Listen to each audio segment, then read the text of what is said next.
সোমা দাসের বাংলা কীর্তন। শিবকে পরম বৈষ্ণব বলা হয় কেন?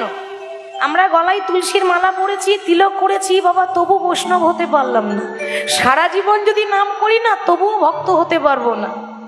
তাহলে ভোলানাথ কি করে হলো? তার গলায় তুলসীর মালা আছে, ভোলানাথের কপালে তিলক আছে মা? তিলক নেই, তবু কিন্তু সে শ্রেষ্ঠ বৈষ্ণব। কেন জানেন?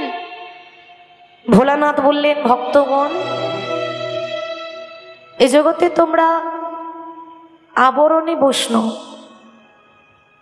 আর আমি হলাম আচরণে বৈষ্ণব। আবরণ মানে পড়া, একটা ভূষণ, সাজ পড়া। আমরা শুধু বাইরেরটাই সাজাই। ভোলানাথ বলছে, আমি আমার হৃদয়টা সাজিয়েছি। আমি আমার চোখটা বন্ধ করি, তাও আমার প্রভুকে দেখতে পাই। চোখটা যখন খুলে তাকাই, তখনও আমার দয়াময়কে দেখতে পাই। আমার হৃদয়ে আমার কৃষ্ণ বসে আছে। তো সেই ভোলানাথ মহেশ্বর এবং মা পার্বতী যখন সবার শেষে আসছে, এসে দেখা মাত্র ভোলানাথ চমকে গেলেন, এ কি দেখছি আমি? এ জগতের যিনি পরম বৈষ্ণব, তিনি আশ্চর্য হয়ে যাচ্ছেন। কেন জানেন? ওমা, শিবকে সবাই বাবা বলে, তাহলে শিবের বাবাকে? বাবারও তো বাবা আছে। শিব যদি আমাদের বাবা হয়, তাহলে শিবের গুরুকে? শিবের গুরু হলো রাম, আর যেই রাম সেই কৃষ্ণ, আলাদা তো কেউ নয়। তাহলে ভোলানাথ যখন দেখছেন যে আমার গুরুদেব যদি সবার পায়ে ধরে, এরপর যদি আমারও পায়ে ধরে, তাহলে তো আমার অপরাধ হবে। গুরু যদি শিষ্যের চরণে ধরে, তাহলে শিষ্যের তো অপরাধ হয়ে যাবে। তাই আর এগিয়ে যেতে পারছে না। পার্বতী বলছে, কি হলে দাঁড়িয়ে আছো কেন? চলো। ভোলানাথ বলছে, পার্বতী, তোমার যদি এত পা ধোয়াবার শখ আছে তো তুমি যাও, আমি যাব না। মা পার্বতী এগিয়ে গেলেন বাবা, আর ভোলানাথ লাইন থেকে সরে মনে মনে চিন্তা করছে যে কি করা যায়। এমন কিছু করতে হবে যে আমি পেরিয়েও যাব, অথচ ভগবান আমাকে চিনতে পারবে না। দেখতে দেখতে ভোলানাথ মহেশ্বর একটা কুকুরের রূপ নিয়েছে, মানে কুকুর হয়েছে। এবার অনেকে বলে, মাগো, কুকুর হবার কি দরকার ছিল? আরো তো অন্য কোনো রূপ নিতে পারতো। কেন কুকুর হয়েছে জানেন বাবা? এ জগতে কুকুরের মতো প্রভু ভক্ত আর কেউ নাই। আছে কি? আপনার বাড়িতে যদি একটা কুকুর আসে, দুবেলা দুমুঠো খেতে দেন, আপনার বাড়ির দরজার সামনে ঘুর ঘুর ঘুর ঘুর করবে। কেন না? সে মনে করে সে যখন দুটো খেতে দিয়েছে, সেই আমার প্রভু, আমি তার দাস। ঠিক তো? ঠিক সেরকম ভোলানাথ ভাবছেন যে আমার কৃষ্ণ তো জগতের মালিক, তিনি হচ্ছেন প্রভু, আর আমি তার দাস।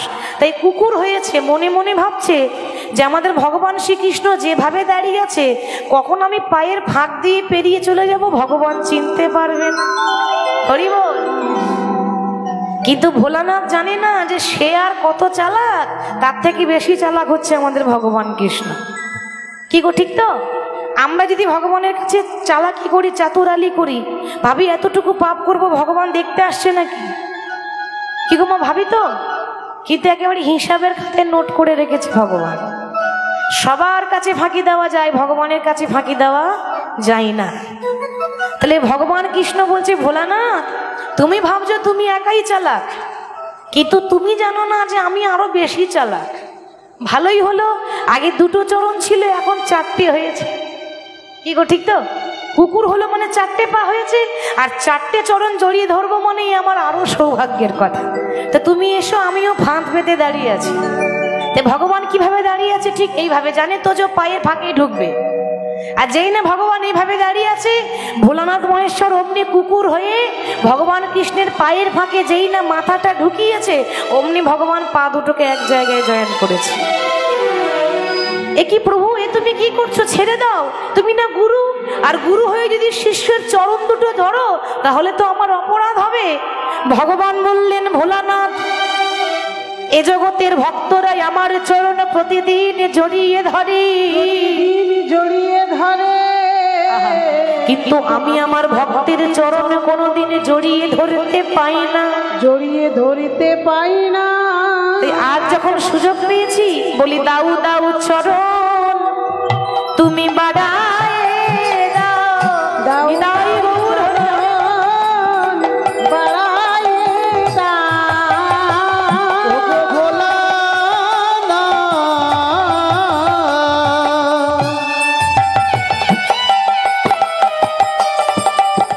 দাও দাও চরণ বাড়ায় চরণ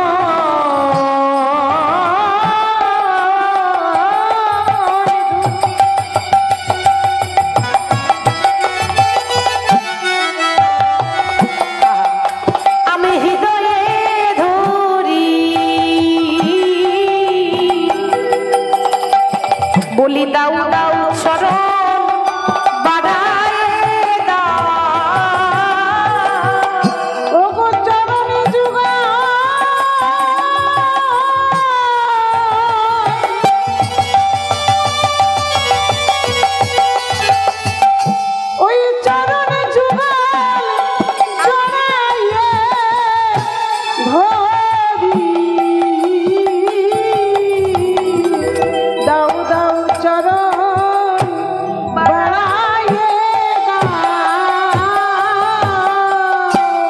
ভোলানাথ বললেন, প্রভু কাজটা কিন্তু তুমি ভালো করলে না। কেন কেন জানো?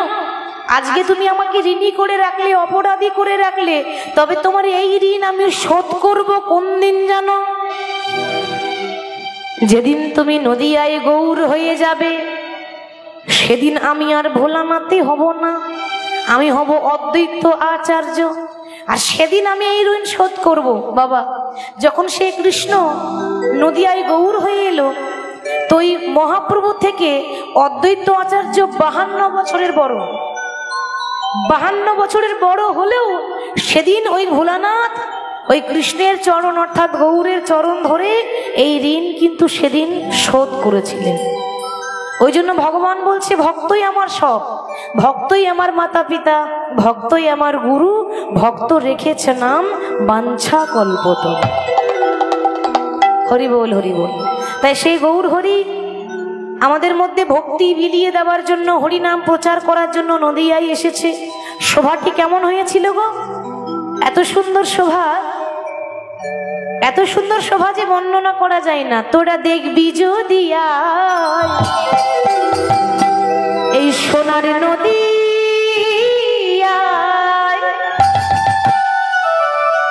আমার লক্ষ্মী মায়েদের বলছি, একটু উলুধ্বনি হবে? বাহ, আচ্ছা, লক্ষ্মী মায়ের মতো একটু জোর করে উলুধ্বনি দিয়ে দিবেন সবাই মিলে। নিতাই গৌর হরি বল, হরি বল, হরি বল। দেখো সচি মাতার দুলালিয়া নেচে নেচে যায়, তোরা দেখবি যদি সোনার নদিয়ায়, সচি মাতার দুলালিয়া নেচে নেচে যায়, তোরা দেখবি যদি সোনার নদিয়ায়, সচি মাতার দুলালিয়া নেচে নেচে যায়।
সচি মাতার দোলালিয়া নদিয়ার শ্রী গোরা, ভক্ত মনোচিত চোরা, ভক্ত মনোহরা। তোরা দেখবি যদি সোনার নদিয়ায়, সচি মাতার দোলালিয়া নেচে নেচে যায়, তোরা দেখবি যদি সোনার নদিয়ায়, সচি মাতার দোলালিয়া নেচে নেচে যায়, তোরা দেখবি যদি সোনার নদিয়ায়, সচি মাতার দোলালিয়া নেচে নেচে যায়।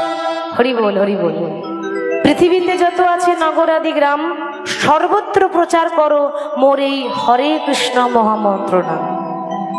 আর তিনি যে ভক্তের ভগবান, তার প্রমাণ তিনি করেছিলেন রামায়ণে। কখন মা?